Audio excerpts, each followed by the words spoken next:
समाचार अब तक, सत्य का साहस। महाराष्ट्रातील गोंदिया जिल्ह्यात एका 12 वर्षीय आदिवासी अल्पवयीन मुलीवर बलात्कार करून तिची हत्या करण्यात आल्याची घटना घडली होती। मृतक मुलगी ही 6व्या वर्गात शिकत होती। अल्पवयीन मुलीची हत्या 19 एप्रिल रोजी घडली होती।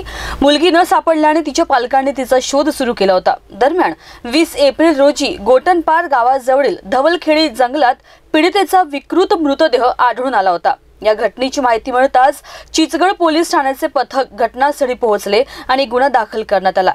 या घटनेचे वृत्त वाऱ्यासारखे पसरले। त्यानंतर आदिवासी संघटनेच्या लोकांनी या प्रकरणात तात्काळ अटक करून दोषीला फाशीची शिक्षा देण्याची मागणी केली होती।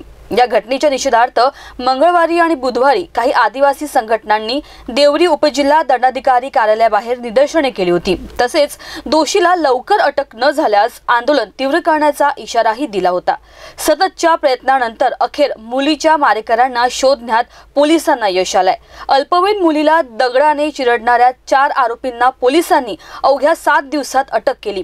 आश्चर्याची बाब म्हणजे 4ही आरोपी 12वी पास आउट शालेय विद्यार्थी आहेत आणि सर्वजण पोलीस कोठडीत असून त्यांची नागपूर येथील बाल सुधार गृहात रवानगी करण्यात आली आहे। हे 4 अल्पवयीन आरोपी चिल्लाटी गावचे रहिवासी आहेत। या घटनेची माहिती अपर पोलीस अधीक्षक नित्यानंद झा यांनी आज पत्रकार परिषदेत दिली आहे। ऐकूयात। पर्यंत गुन्ह्यामध्ये 4 आरोपी यांना ताब्यात घेतली आहे आणि त्यांना नागपूरमध्ये बाल सुधारगृह आहे तिथे जे ज्युव्हेनाइल जस्टिस बोर्ड आहे त्यांनी 17 मे पर्यंत तिथे पाठवलेले आहे। पर्यंत माहितीनुसार जे उद्देश आहे ते सेक्शुअल ॲक्टिव्हिटीचे उद्देश होते आणि त्याचे दरम्यान काहीतरी भांडण झाले त्याच्यामध्ये आणि ते जे ज्युव्हेनाइल आहे त्यांनी ते कृत्य केले। जे मुलगी होते ते आता स्टँडर्ड 6 मध्ये होते आणि जे मुलगा होते ते 4ही लोक 12th पास आउट होते आणि आता ते सध्या ते डिफरंट शॉप्समध्ये ते जॉब करत होते।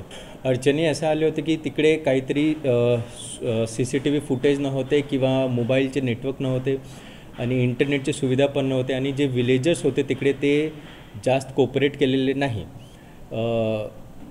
तर हे सगळे अडचण आले होते तरी आमचे 40 लोक यामध्ये दिवस रात्री काम केले आणि 6 टीम तयार केले होते आणि ते सगळे टीम एकमेव सोबत कोऑपरेट करून आणि कोऑर्डिनेट करून ते गुन्हा उघड केले आहे। ते जे कलम आहे ते 302, 376, 363 IPC आणि 4 आणि 6 पॉक्सोचे ॲक्ट। ते 4 लोक होते त्याची वय आहे 17 साल 2 महिने, 17 साल 4 महिने, 17 साल 6 महिने आणि 17 साल 10 महिने।